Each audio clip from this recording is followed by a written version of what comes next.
All right, we are back for another day of streaming with you all, and we're going to be talking about our good friend James the Man Comey, aka the man who lied and who effed around and is now finding out.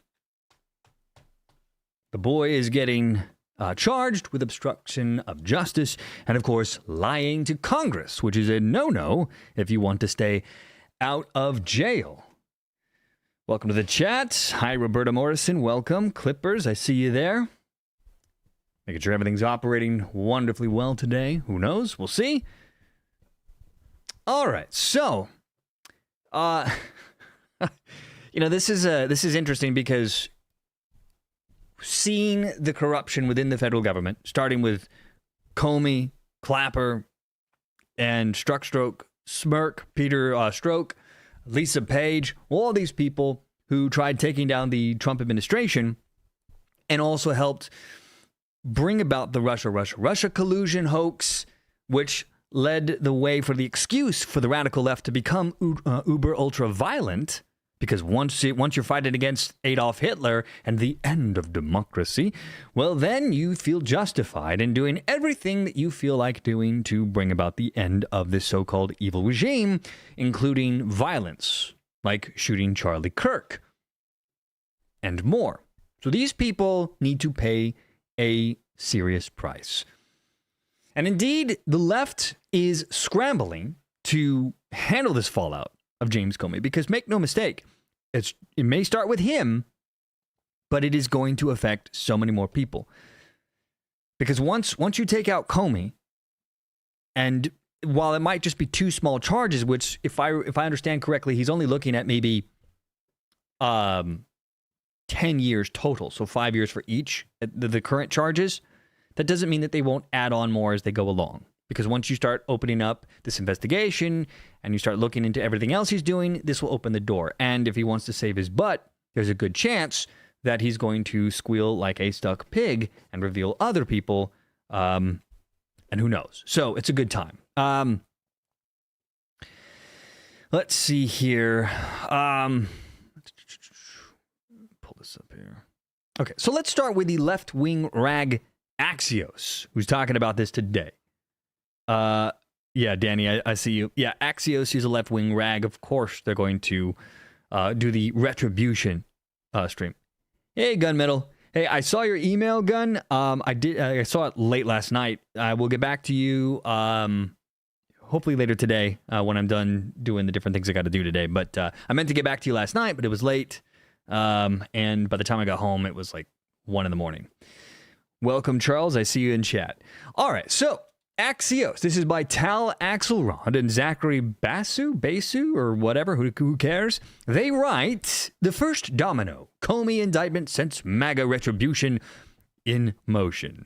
And of course, it's not retribution when you're simply bringing justice where it's due. Because remember how all of the people on the left, in the media, in the White House, the Biden people, and everyone else saying, no one is above the law. Well, that also applies to James Comey. Let's see what they have to say here. The indictment of former FBI Director James Comey has delivered President Trump and the MAGA movement their first real taste of legal retribution, and likely not their last. And can I also point out, by the way, how frustrating it is that this is the first taste of so-called legal retribution?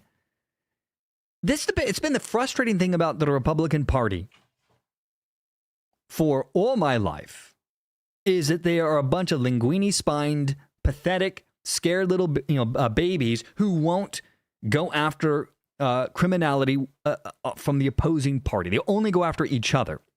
And this has been the case, by the way, since the Republicans regained power. The Republican Party was out of power in the House of Representatives for almost 40 years until Newt Gingrich and his contract with America. It was Newt Gingrich and the boys. They came in there. They swept to power. There was a bunch of corruption within the Democrat Party. They were doing a lot of very terrible things with the federal bank down there. They were cashing out checks to cash, like 40, 50 grand at a time and not paying it back. And so it was a whole scandal.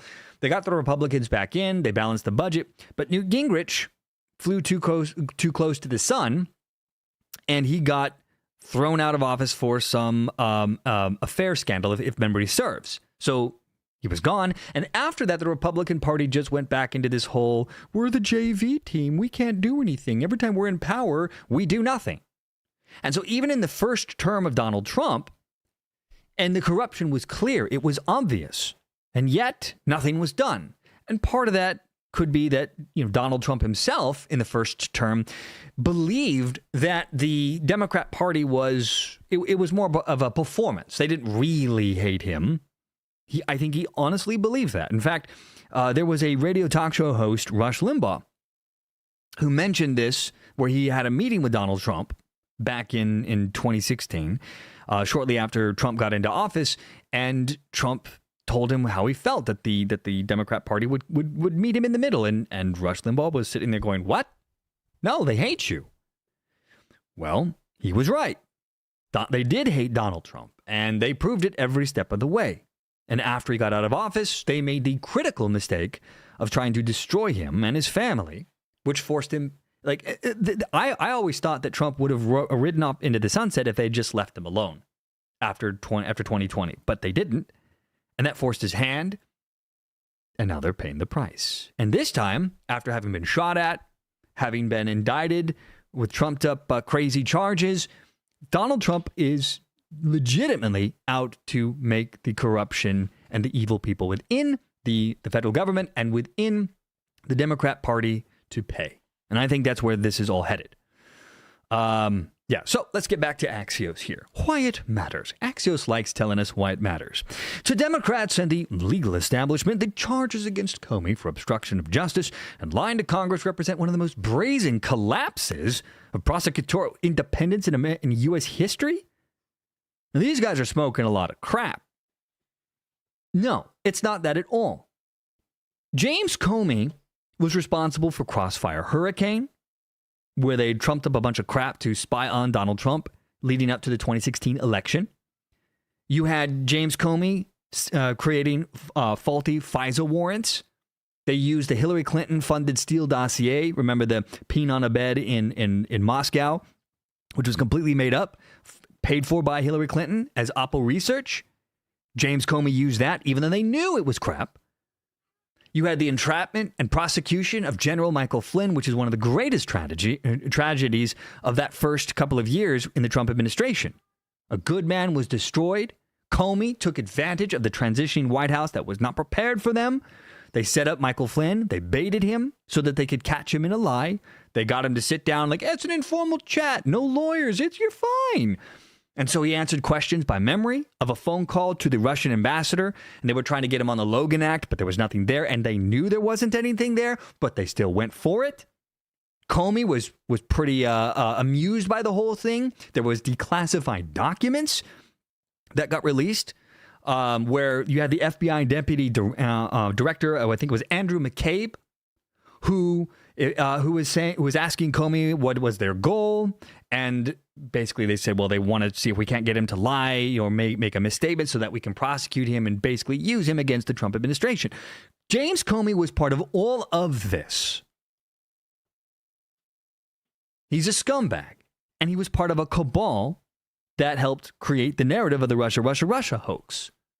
These people have helped create a unsustainable environment where the left feels justified in trying to physically destroy, not politically, but physically destroy their opponents because, why?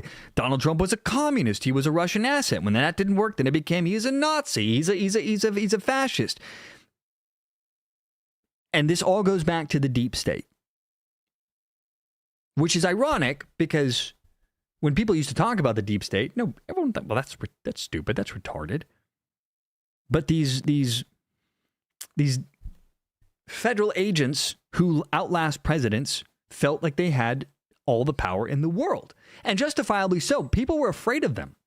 They had senators in their pocket. They had House members in their pocket. In fact, let's see if you guys remember this. This is Chuck U. Schumer. This was back in, I don't know what year this was. Posted on 2019, September 2019, but this has to be before then. But this is Chuck Schumer talking to Rachel Maddow. Listen to this. Opportunity.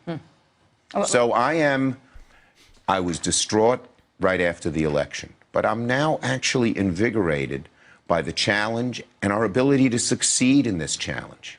Let me ask you, I don't know if you have seen this. I don't want to blindside you with this. This is the latest statement, latest tweet, as you were just saying, the president-elect's latest unsolicited pronouncement on the intelligence community. This was his tweet just a little while ago tonight. So this was 2017. This is January 3rd. You see the scare quotes there. The intelligence briefing on so-called Russian hacking was delayed until Friday. Perhaps more time needed to build a case. Very strange. We're actually told, intelligence sources tell NBC News since this tweet has been posted, that actually this intelligence briefing for the president-elect was always planned for Friday. It hasn't been delayed. But he's taking these shots, this antagonism, this taunting to the intelligence community. Let me tell you, you take on the intelligence community, they have 6 ways from Sunday at getting back at you. So even for a practical, supposedly hard-nosed businessman, he's being really dumb to do this. What do you... Let's hear that again. Even for a practical, 6 ways from Sunday at getting... This antagonism, this taunting to the intelligence community. Let me tell you, you take on the intelligence community, they have 6 ways from Sunday at getting back at you. Everyone in government knew how dangerous the intelligence agency had become, and they were willing to turn their power against sitting senators, sitting House members, and at this point in time, presidents. And I would also posit, thinking back to the War on Terror with George W. Bush. Now, everyone understood the Afghanistan war.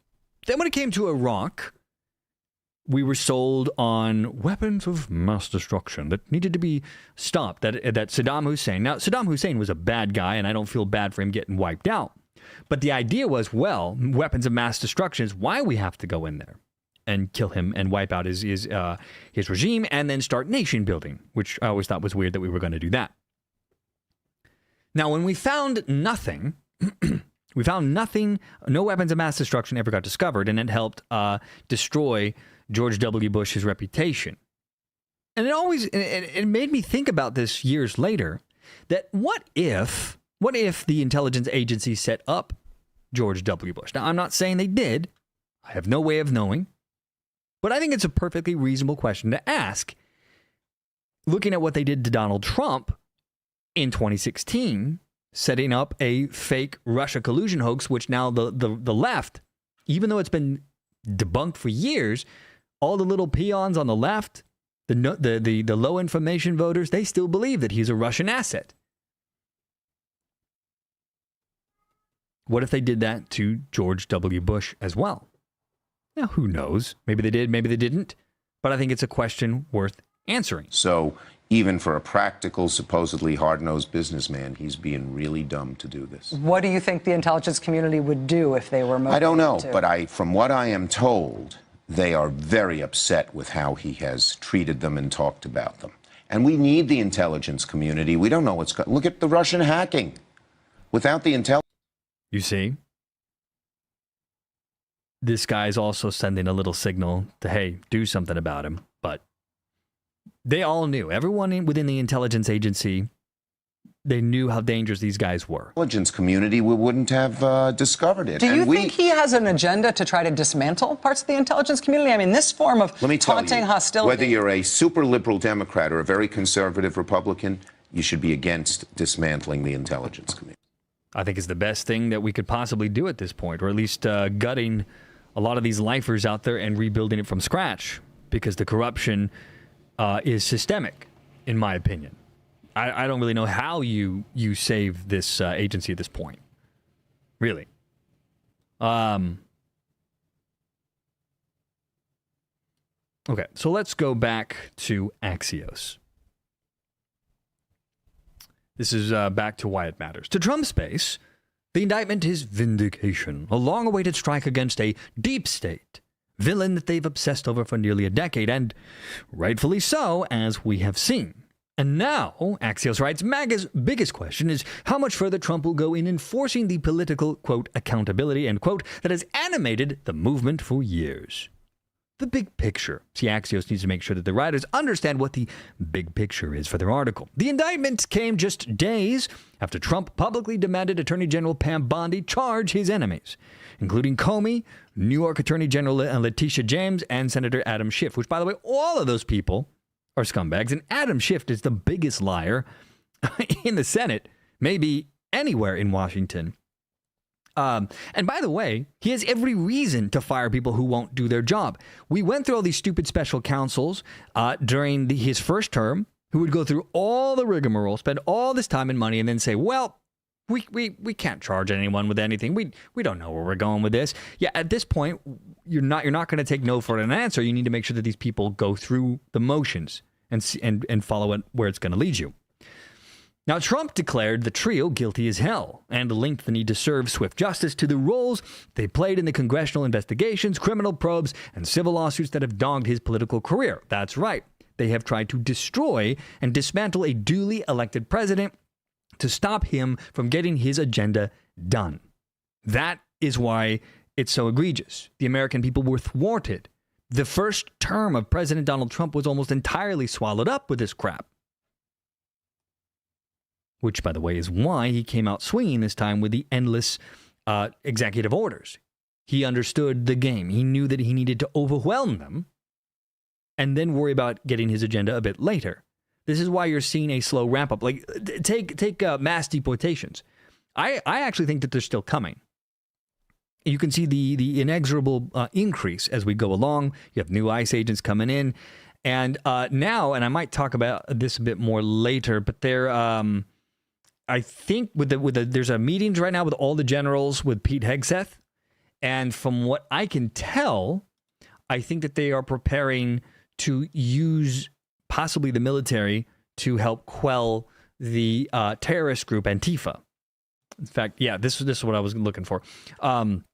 This was just a couple of minutes ago, posted here today, or a couple hours ago. So this is Donald Trump today on Truth Social saying, at the request of Secretary of Homeland Security Kristi Noem, I'm directing Secretary of War Pete Hegseth to provide all necessary troops to protect war-ravaged Portland and any of our ICE facilities under siege from attack by Antifa and other domestic terrorists. I am also authorizing full force if necessary. Thank you for your attention to this matter, meaning you screw around, you might not walk away alive.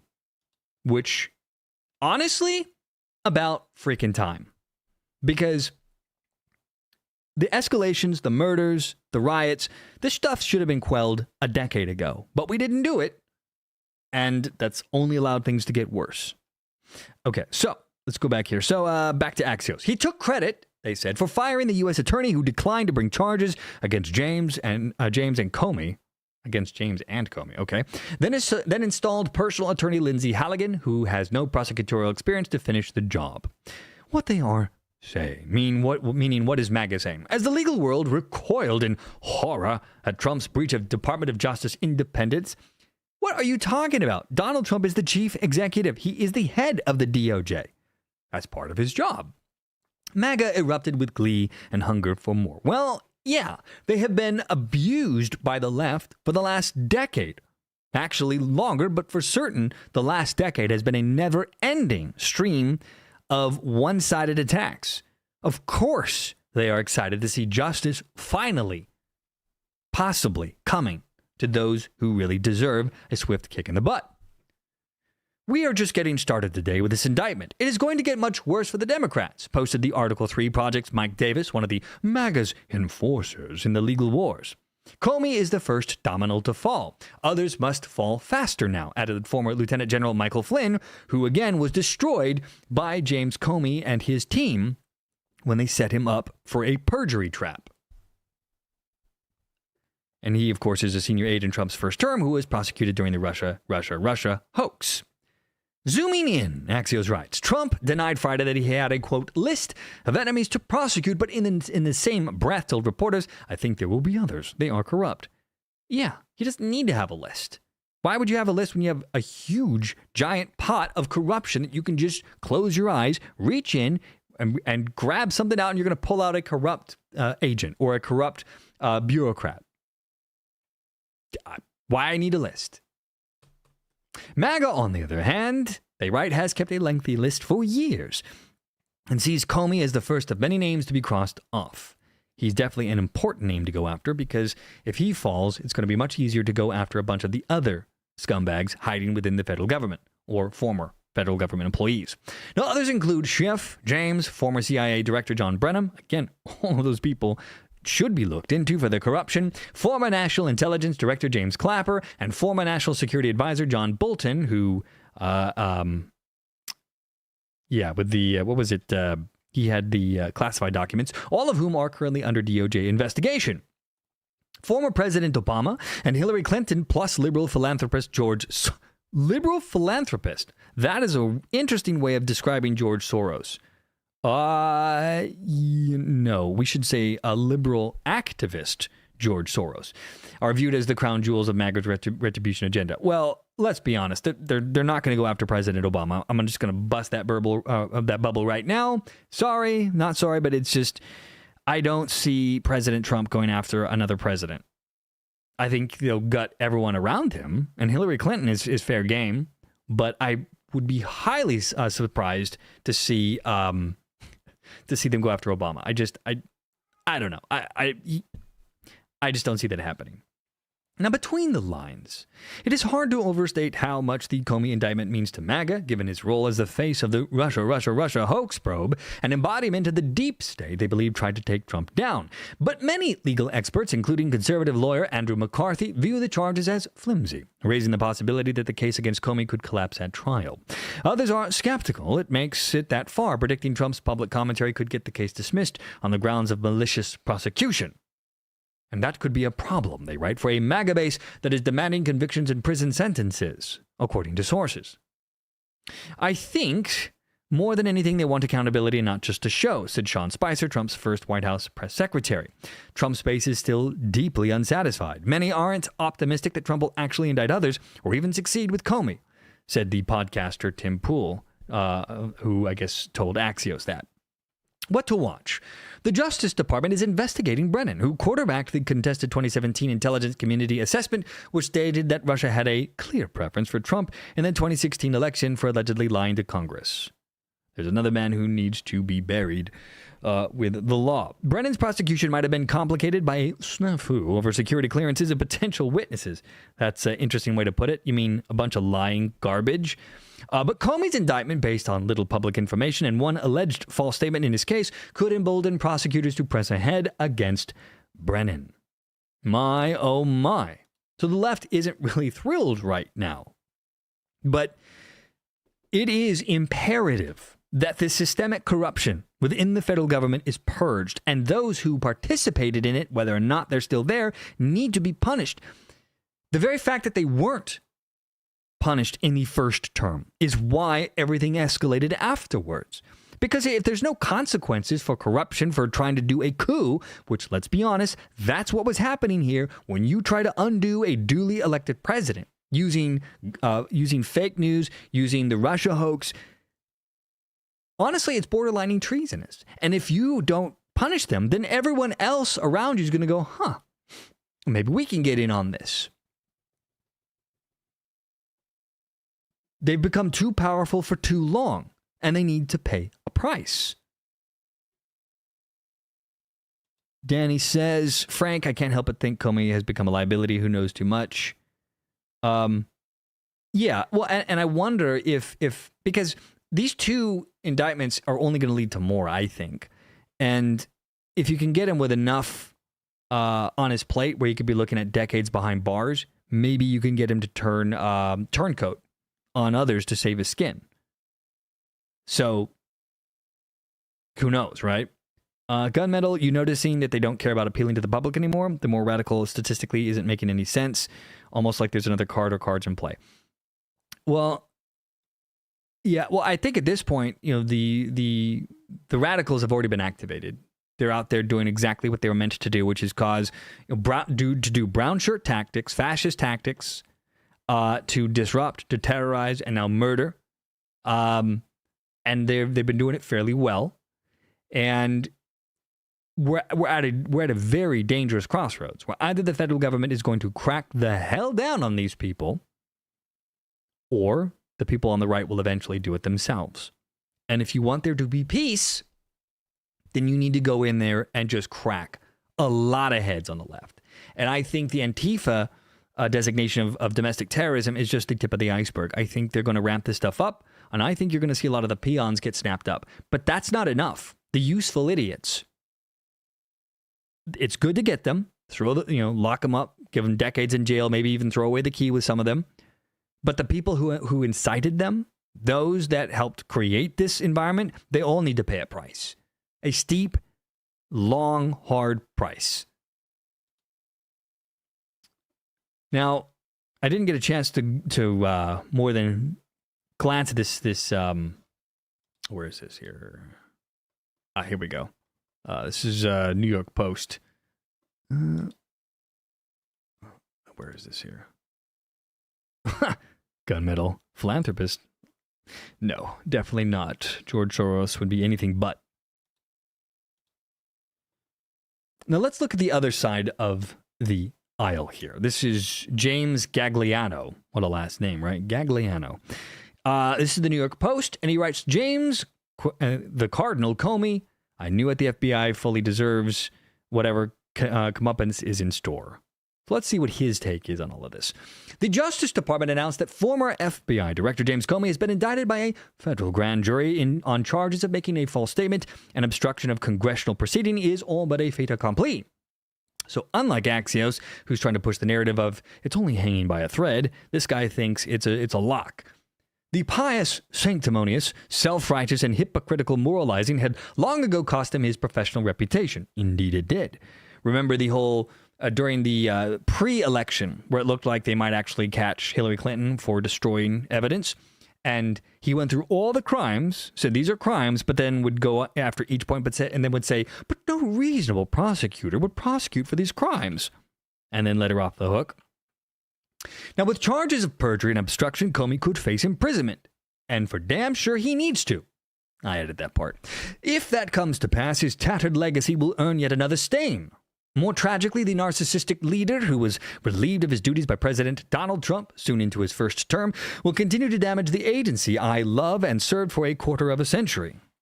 And that makes me, and many others in my ranks, weary, saddened, and angry. Based on my own observations and those of my colleagues at the Bureau, it was clear from the start that Comey was hell-bent on altering FBI culture, and he succeeded. In the first of his 5 sermonizing books, 2018's A Higher Loyalty, Truth, Lies, and Leadership, the former director mused about his initial meeting with the employees at FBI headquarters in 2013. He describes placing himself atop a stool, sans suit jacket, but with a blue shirt and tie. Tradition had long held that the FBI directors wore dark suits and white shirts, keeping their jackets on while addressing employees in order to project a proper image. And yet, per Comey, proudly resplendent in his blue shirt, he said, I thought that shirt color was 1 year early, was one early small way to set a different tone. And sadly for so many of us at the Bureau, Comey's conduct and actions impacted far more than a fashion to our agency. His tenure as FBI director, blessedly, was relatively short, less than 4 years. If he was initially well-intentioned, his galling hubris coupled with poor instincts doomed his tenure. Consumed from the beginning with his legacy, he failed to sense the obvious character flaws within his inner circle of hand-picked acolytes. Now here I'm going to disagree. He didn't fail to sense anything. It was on purpose. The whole point of what he was doing was to transform this into a gang that they could control and control presidents. Because Hillary Clinton, make no mistake, if she had become president, they had so much dirt on that crazy lady, they would have owned her. I think these people were part of the cabal of bureaucrats who were looking to basically be the deciders, those who run the government behind the scenes. Representative Republic, be damned. These people would control it because you and I and everyone else who votes, why, we're just chaotic and stupid. The public is dumb. We need to protect them from themselves. Daddy, mommy, federal government will take over and be in charge.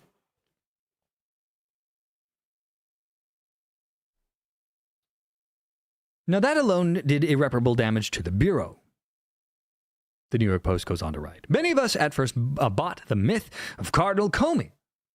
I didn't, but of course I'm a nobody on the outside, a leader of considerable probity and moral rectitude. It was a lie. One of his fatal flaws was surrounding himself with a young, callow sycophant on the 7th floor at FBI headquarters, and they told him what he wanted to hear and positioned themselves for promotions. Some lied to continue the Russia hoax or about leaking to the press. No. He knew. I don't buy for a second that he didn't know exactly what was happening over there. And some boasted of plans to stop Trump, which, again, Comey would have been perfectly okay with. Confirmation bias permeated everything inside that circle, including the Crossfire Hurricane investigation that was predicted on partisan opposition research and extended illegally to hinder a presidential campaign and cripple an administration, which they succeeded in doing. Other contributing factors in Comey's fall from grace, arrogance, and mendacity. In an interview on ABC News in 2018, he pretended not to know that the Steele Dossier, the Hillary Clinton Oppo research, which Crossfire Hurricane was shamefully predicated on, had been deemed garbage by the intelligence community, including the FBI. And so with a straight face and the indifference of a sociopath, he uttered these great, disgraceful statements. I never thought those words would come out of my mouth, but I don't know whether the current president of the United States was with prostitutes peeing on each other in Moscow in 2013. It's possible, but I don't know. Oh, he knew. And this writer agrees. But he chose to allow the falsity, that smear, to breathe new life into the resistance. Of course, they were setting the stage to delegitimize Donald Trump. You know, they did the same thing with George W. Bush, by the way. I just want to point that out. Never forget, after the Hanging Chads drama, this is where the first time I remember hearing "Not My President" was post George W. Bush. They were outraged and angered that they didn't get their way in the year 2000, and they refused to acknowledge him as president. And I remember, because I'm 3,000 years old, I remember a lot of the young hippies, my friend groups. I'm from California, so I had a lot of those types of friends who genuinely believed that George W. Bush was an illegitimate president. And over time, the hatred grew and grew. It festered. And when you hit 2008, this is where a lot of them really came out of the closet with their hatred on blast. They thought that was the end. Obama won by such a wide margin that they thought that they would never lose again in a presidential election. And this is where public hatred began to really fester and come to the forefront. And it only escalated from there. And these guys helped ramp that up to 11. Now, much as he pretended not to know the meaning of those seashells set in 8647 mean killed the president, now the disgraced former director faces a tough legal road ahead. Under other circumstances, some prosecutors might have let his indiscretions slide. But the odious stench of the Russia collusion investigation, 2 failed impeachment efforts, and the naked, cynical lawfare employed by the Biden Justice Department and prosecutors in New York and Georgia have made the process here almost as important as the consequences. Because if nothing is done, my friends, it is the end of America as founded. Because sooner or later, these monsters will get back in office, and if they have not been destroyed, then they will come for us all. Make no mistake about that. The Democrat Party, as constituted today, needs to not be in any levers of power for the next couple of decades until the rot and the corruption and the radicalization is rooted out. The party may not even be salvageable, if we're being honest. They're so full of corruption right now and hatred and bile. I honestly don't know how you can. The Democrat Party that I remember growing up is dead. And they've been dead a long time. There was just a corpse being dragged along to pose as the old Democrat Party, but it wasn't real. What we are seeing now from these lunatics, this is who they really are. This is real. And it's waking a lot of people up. people that were on the left who aren't insane or going, what in the hell is going on with my party? And long term, that kind of an awakening, I think, will be good for America. Let's get back to the article. Last year, Comey flippantly amused that if Trump were sent to prison, he could be placed in a double wide somewhere out near the fence, out in the grass, and he would eat there, shower there, and exercise there. He relished the image of his adversary in such a position, but now the worm has turned. Comey should have made good on his promised goal in 2018. I hope to be forgotten. We hoped so too, he writes, ex-director. You've embarrassed not only yourself, but the entire FBI. Please go away. Donald Duke writes, you are spot on, Kyle. 100% correct. Keep the exposition rolling. Maybe the sheeple supported the deep state will finally hear the penny drop.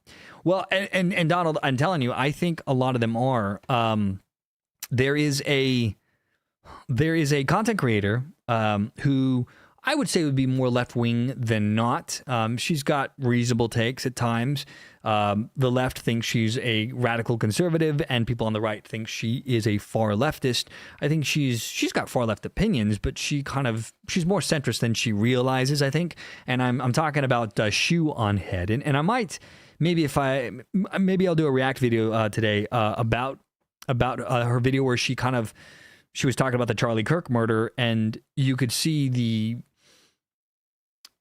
awakening, I think, for her, that these people that were her friends realizing that they're insane lunatics. I think you might see a political awakening in that girl too. So who knows? But yeah, all of this is a long time coming, and this is important. James Comey needs to be brought to justice, and then we need to open the floodgates and go after everybody else, because if you don't, it's just a matter of time before they get back into power, and that is bad for everybody. You want to talk about true fascism? You want to talk about an authoritarian regime? We were just on the early stages, the beginning stages of the Biden administration, where they used his corpse to get their agenda behind the scenes. And you could see the Orwellian tactics increasing. The censorship that happened, that I was there at the beginning to see. Because again, for those of you who have been longtime viewers of this channel, this was a medical news channel back in the day. And we were one of those early people to get censored. Now, we got censored because of our coverage of medical treatments during the pandemic. Trial Site News, that's who I was a voice for here on this channel. I was covering our research from our journalists on medical news because I was tracking the vaccines, 127 different vaccines. There was a bunch of early outpatient protocols. And the ivermectin story is the one that we brought to the forefront, and it just kind of took off. It got on a life of its own. And I was there to see the beginning stages of the censorship, and it went off the rails from there. But yeah, so they need to go after these people. Roberta Morrison sounds more like tweens trying to slander another. You know, it would be, except that they were destroying people's lives, you know? All right, so that's that story, and obviously we'll be keeping an eye on it going forward. Now, I have a couple of other articles that maybe we can kind of jump into, and then we'll just go until you guys get tired of me or I get tired, one of the two. Let's see. Oh, now we don't know yet what this is all about. So this story is actually important. This is along the same vein of what we're just talking about here. But there is this meeting that's ongoing, and I kind of alluded to it earlier, where all of the generals for the U.S. military are meeting or are going to be meeting with Pete Hegseth. And nobody can figure out what it's about. Although, again, we had this tweet today by Donald Trump, who said that at the request of Secretary of Homeland Security Kristi Noem, I'm directing Secretary of War Pete Hegseth to provide all necessary troops to protect war-ravaged Portland and any of our ICE facilities under siege from attack by Antifa and other domestic terrorists. I'm also authorizing full force, meaning click, click, pull, if necessary. Thank you for your attention to this matter. So meaning you F around, you might find out 6 feet under. Which again, about damn time. I don't know why you allow people to attack federal agents.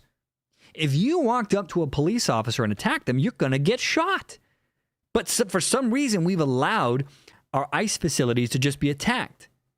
Now, I actually think that this has been a methodical approach by the Trump administration, understanding what needs to be done, but knowing that they need political will to get it done. So they've had to allow violence to a certain extent so they could say, look, go to the people and say, look, if we don't do this, we're all going to be in a world of hurt and people are going to die. But if they had preemptively gone the other way, then the left, because the left was hoping for the ICE agents to kill people, to shoot people, then they would have used that as a way to destroy Trump. So at this point, thanks to the unfortunate murders that have been happening over the last couple of weeks here, I think the American people as a whole are sick and tired of it. And I think this is why you're now seeing this move. So let's use, this is from The Hill. It's a left-wing news rag. This is by Ellen Mitchell. Ellen Mitchell. Don't know who that is. Okay. Hegseth stirs speculation with mystery meeting of military leaders. Defense Secretary Pete Hegseth's last-minute call for hundreds of generals and admirals, and their staff, by the way, to travel to a Virginia base has current and former defense officials scratching their heads as to what would warrant such a major in-person gathering. I think you're going to see potentially troops and or National Guard being sent to cities anywhere where you see mass rioting against ICE, which it's a risky move, but I think it's necessary at this point. The order to attend a Tuesday meeting at Marine Corps University in Quantico, reportedly to hear Hegseth give a short speech on military standards and warrior ethos, was sent this past week to all officers with the rank of one-star general or rear admiral and above, as well as their senior enlisted leaders. The highly unusual gathering, not seen before in recent memory in terms of its size and last-minute nature, has created more questions than answers as to what would warrant what some former military officials have labeled an extremely bizarre confab. Retired Army Lieutenant General Mark Hertling said, "We're way out in terms of unusual in this tone." And active duty colleagues have said, don't know what this is about. So it could be a shifting national security strategy. It could be cuts to the General Officer Corps. Secretary Hegseth has mentioned that several times. It could be about the upcoming budget stalemate, or it could be concerns over information leaks or press leaks. But as I was just saying, I think it might be more internally focused. Again, I don't know anyone in the Trump administration. So I'm just guessing, but this seems more logical to me. Now, the Pentagon confirmed Thursday that Hegseth will be addressing his senior military leaders early next week, but has offered no additional details as to what the conversation might entail. The directive was reportedly sent to virtually all the military's top commanders worldwide, including all senior officers with the rank of brigadier general or above.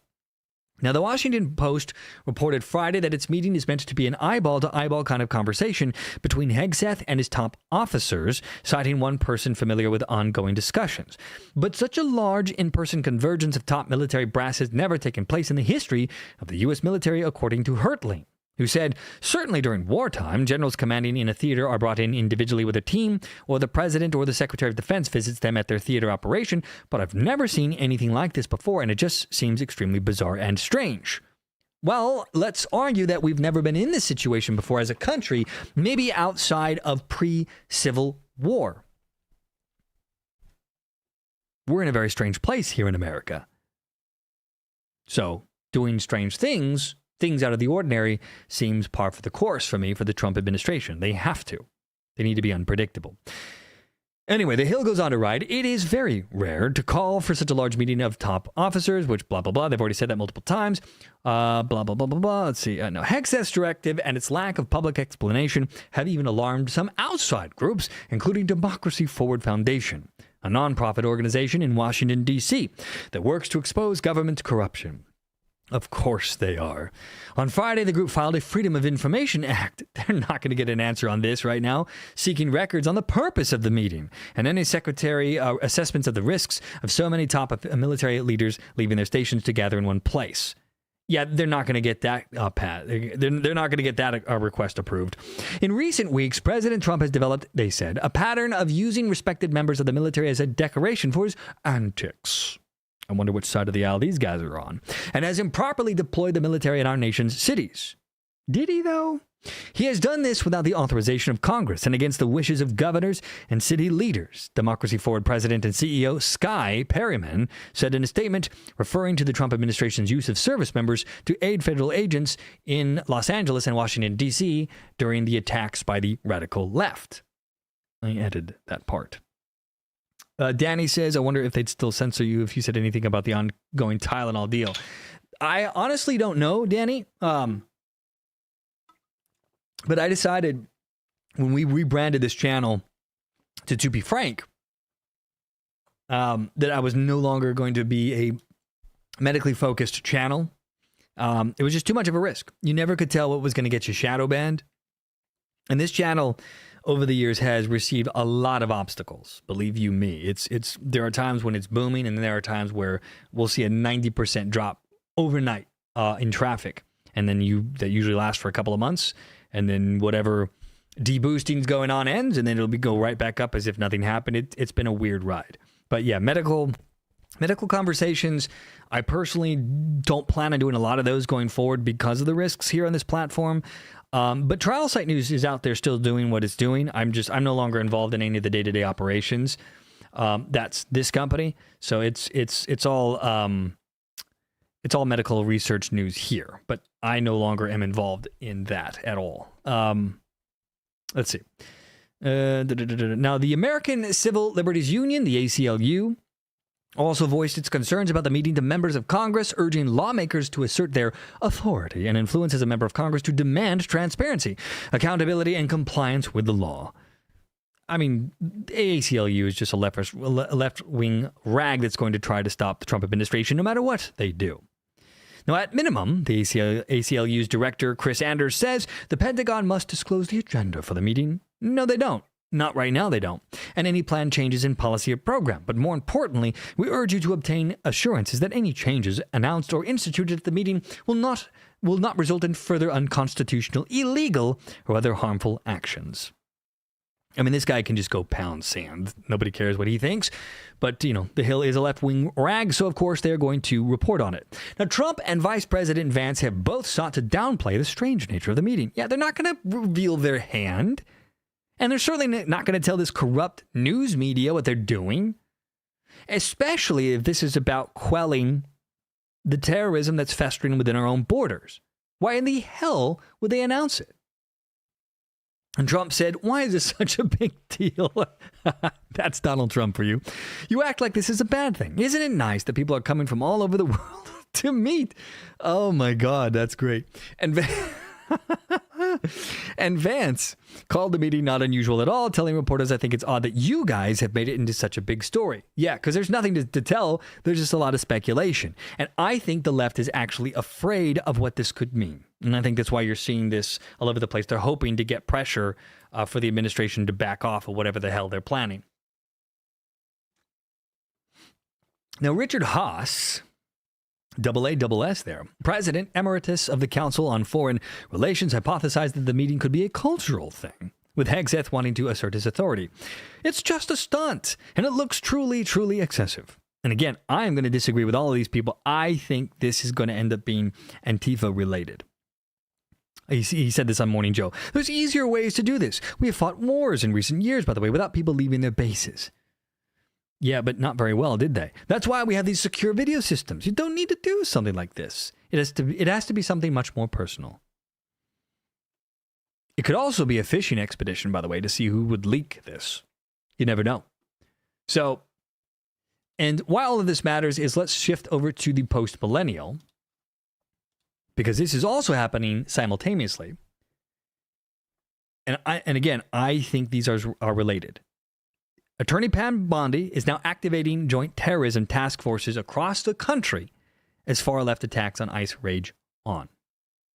I think the reason why you bring in the generals is because there may come a day when they will need to do something like a national emergency, depending on what happens. If terrorism accelerates, if more murders accelerate, if there are actual attacks, real attacks where a lot of people get killed, I think this is setting the stage to crush the left-wing radicals in this country.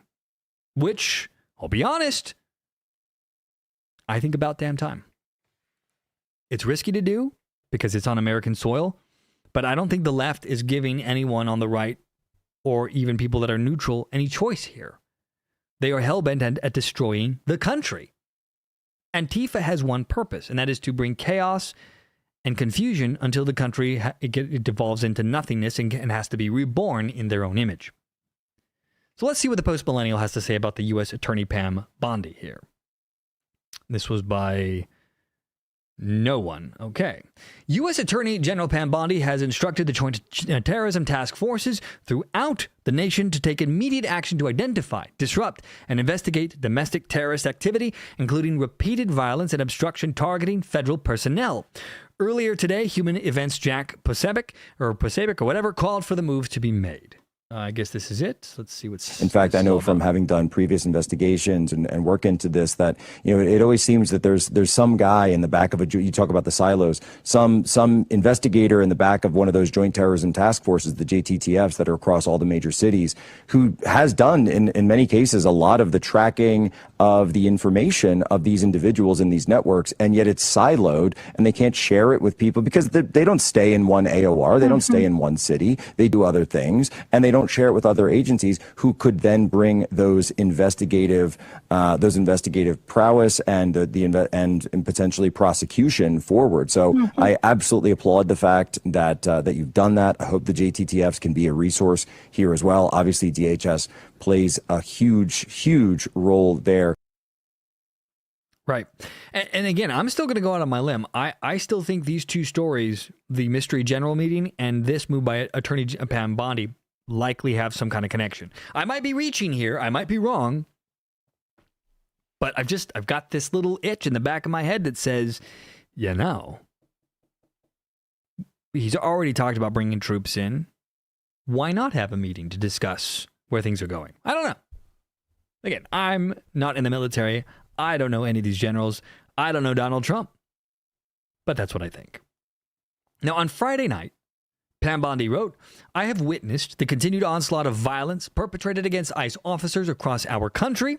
The Department of Justice will not stand idly by in the face of such lawlessness. At my direction, I am deploying DOJ agents to ICE facilities and wherever ICE comes under siege to safeguard federal agents, protect federal property, and immediately arrest all individuals engaged in any federal crime. Pursuant to President Trump's recent executive action, I'm also instructing the Joint Terrorism Task Forces across the country to disrupt and investigate all entities and individuals engaged in acts of domestic terrorism, including the repeated acts of violence and obstruction against federal agents. The Department of Justice will seek the most serious available charges against all participants in these criminal mobs, including conspiracy offenses, assault offenses, civil disorder offenses, and terrorism offenses. While these never-ending attacks are designed to break our will, they will only strengthen our resolve to complete the work begun. And to that end, I have directed the FBI, the DEA, the ATF, and the US and the United States Marine, or the USMS, to accelerate our efforts alongside the Department of Homeland Security to locate, apprehend, detain, prosecute, and remove all illegal aliens present in our country. The rule of law will prevail. And by the way, again, I also think too, because if you're going at some point to bring in the military, I think back to Operation. Well, I can't say the word without getting this channel demonetized or this video demonetized, but it was Operation Wetback. I'm just going to say it. This was back under the Dwight D. Eisenhower administration, and they deported millions of illegal aliens in just a matter of months. So this has happened before, and you could bringing in the military would allow for a multi-purpose affair here, which it might end up not just being about quelling the terrorist people, but also helping to implement mass deportation. So I don't know. Let's see. And then Stephen Miller said, we are witnessing domestic terrorist sedition against the federal government. The JTTF has been dispatched by the Attorney General pursuant to NSPM 7. All necessary resources will be utilized.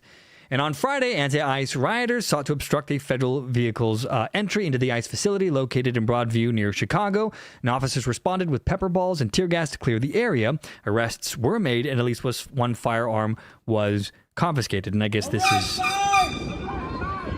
was the weirdos, I guess. Let's check them out.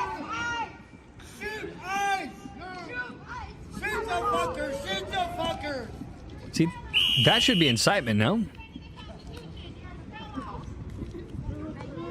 Well, these guys really look ragtag.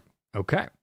Now, on Wednesday, 29-year-old Joshua Jan, we remember this killer, opened fire on an ICE facility in Dallas, killing one detainee and injuring others.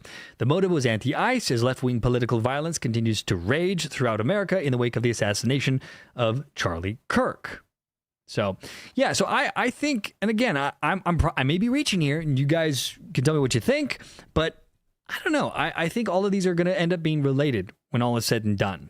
So we'll just have to see what happens next, but I am cautiously optimistic that the Trump administration is finally getting their act together and going after these people.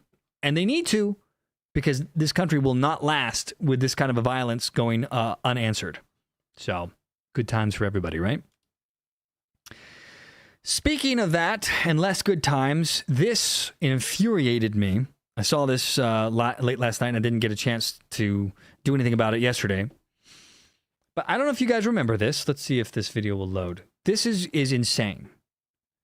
So you have a conservative activist who's out there streaming herself. She gets up and she gets sucker punched by this crazy bitch. Let's see if they have this here. No, of course not. Why would they even have it? Do they not have it here? Well, apparently they only have... Let's see if there's an actual video.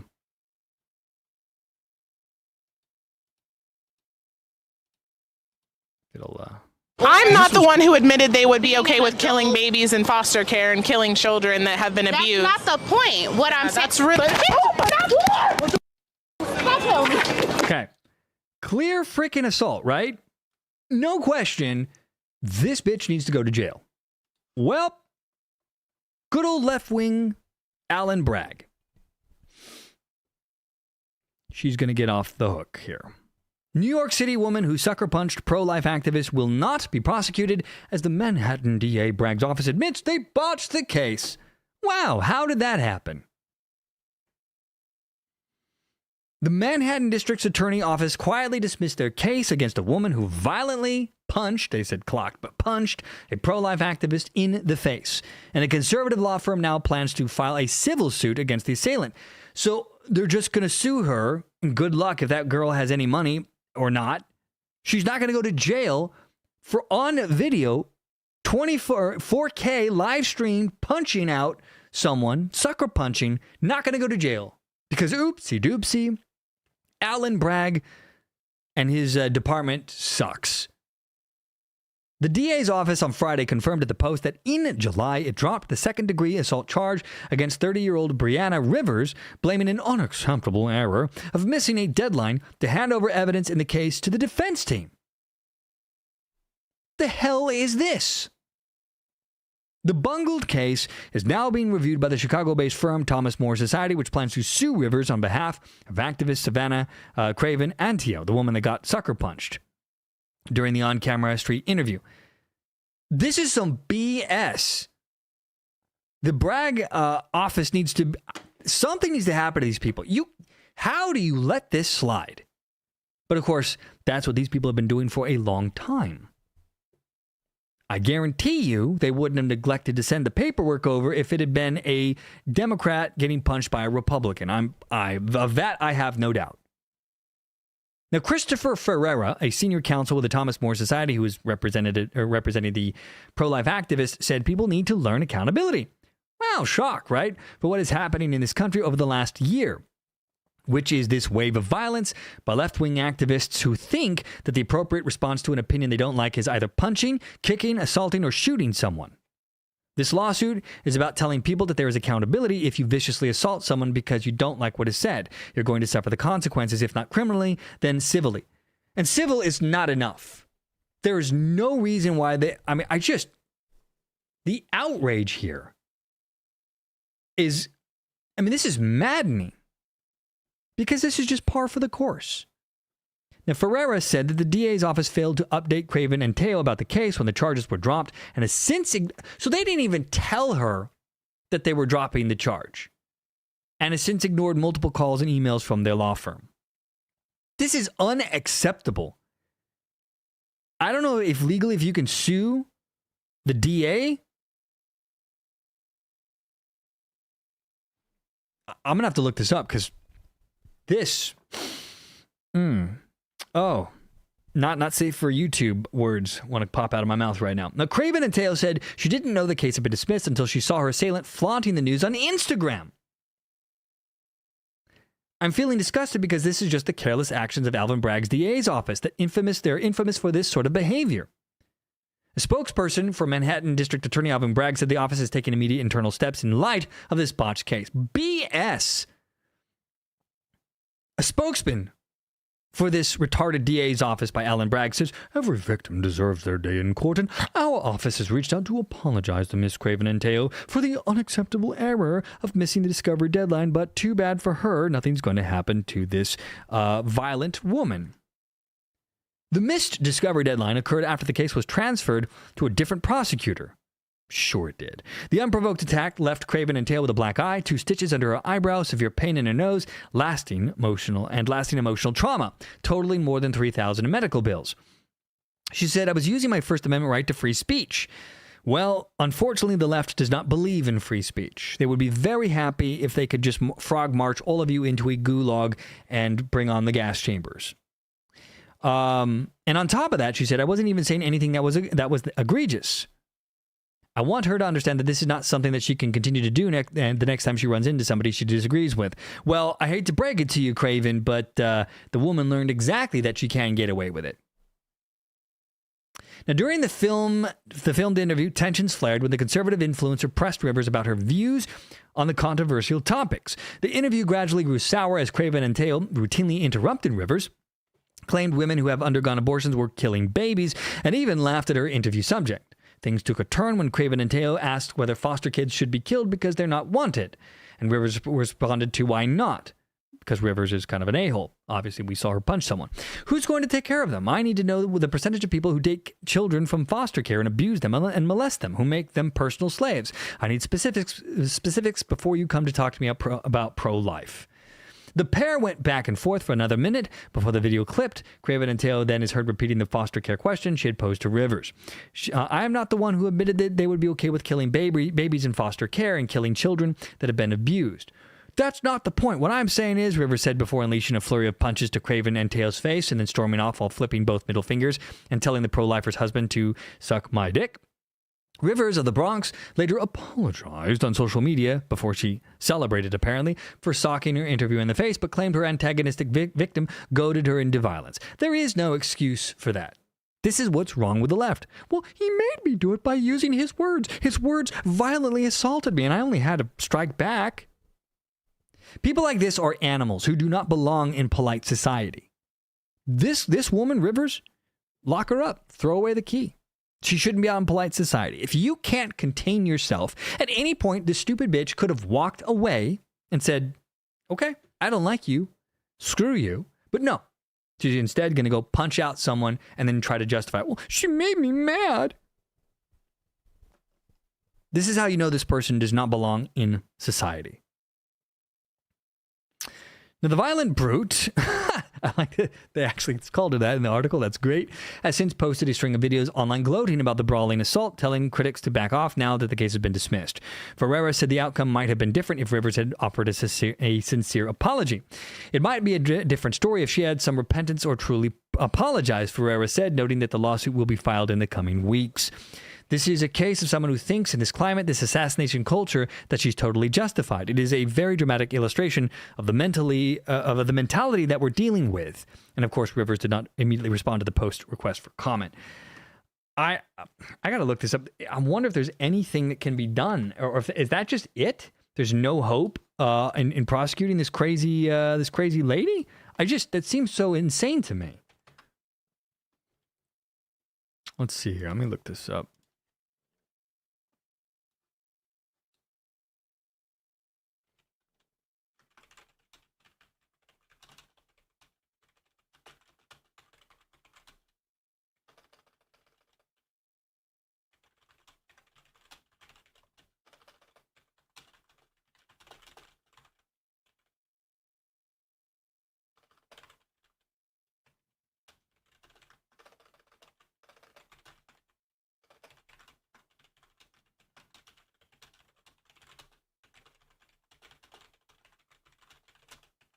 checking here.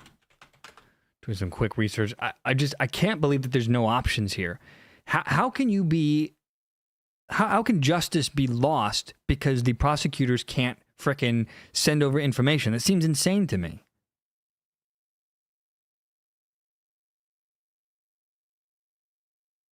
So it looks like, at most, she can try complaining to the federal government, the DOJ, on a civil rights case. But I don't know. I don't see how that works. I'll have to do some more research on this, but I think she's pretty much screwed. That's maddening to me. Because just because you have an incompetent prosecutor or a DA's office should not mean that criminals get to walk free. I don't know. That just infuriates me. Let's see. What else do I have on tap here?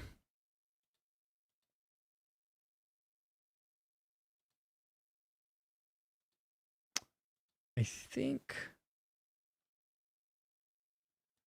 I'm going to save this for a topical umbrella.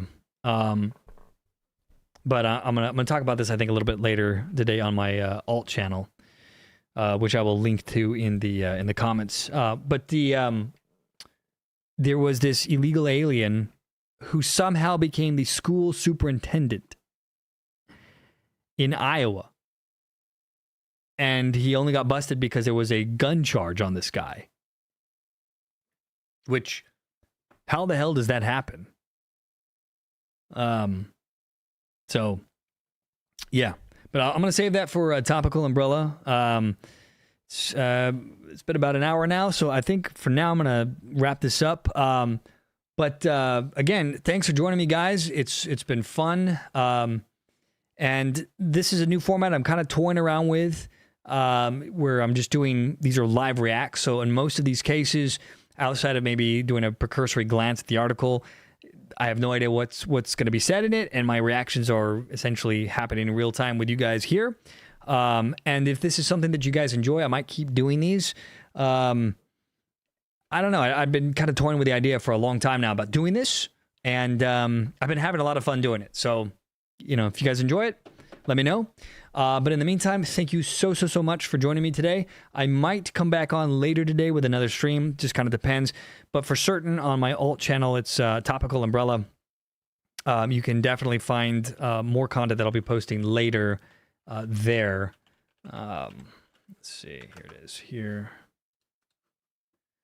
And feel free to join me on this one as well. This is my personal YouTube channel that I've been kind of letting languish. I just haven't really put a lot of time into it, but I'm slowly shifting more and more time here. Whereas, to be frank, it's a shared project, but this one is my own personal, and I'm trying to kind of balance between the two. But again, thank you guys so much for joining me, and